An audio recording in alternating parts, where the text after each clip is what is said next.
செய்தார்க்கும் இனியவை செய்ய வேண்டும் என்று நம் அறநூல்கள் கூறுகின்றன. இது எல்லா காலத்திற்கும் பொருந்துமா என்றால் நிச்சயம் கிடையாது. ஒரு கதையின் மூலம் இந்த சூழலை நான் விளக்குகின்றேன். ஒரு கணவனும் மனைவியும் தங்கள் இல்லத்தில் ஒரு கீரி பிள்ளையை வளர்க்கிறார்கள்.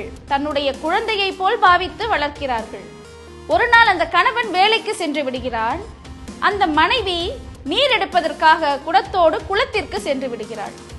மீண்டு அவள் நீரோடு வரும்போது வாசலிலே அந்த கீரிப்பிள்ளை வாயில் ரத்தம் ஒழுக நின்று கொண்டிருக்கிறது. அதனை பார்த்த அந்த பெண் தன் குழந்தையை இந்த கீரிப்பிள்ளை கடித்து விட்டதோ என்றஞ்சி தன் இடுப்பில் இருந்த குடத்தை அதன் மீது போட்டு உடைத்து அதனை கொன்று விடுகிறாள். உள்ளே ஓடி சென்று பார்த்தால் அவள் குழந்தை மிக அமைதியாக, பத்திரமாக, நிம்மதியாக உறங்கிக் கொண்டிருக்கிறது. அந்த குழந்தைக்கு பக்கத்தில் பார்த்தால் ஒரு பாம்பு இறந்து கிடக்கிறது. அந்த பாம்பிடமிருந்து இந்த குழந்தையை காப்பாற்றிய கீரி பிள்ளை அங்கே இறந்து கிடக்கிறது.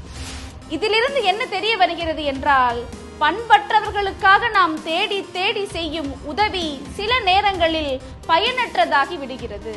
இன்னா செய்தாரை ஒருத்தல் அவர் நாண நன்னையும் செய்துவிடல் என்று வள்ளுவர் பெருந்தகை கூறியிருக்கிறார். ஆனால் அவரேதான் கூறுகிறார், நன்றாற்றல் உள்ளும் தவறுண்டு, அவரவர் பண்பறிந்து ஆற்றாக்கடை. அதாவது நன்மை செய்வதிலும் தவறுண்டு. நாம் யாருக்காக செய்கிறோமோ அவர்களின் பண்பினை ஆராயாத விடத்து.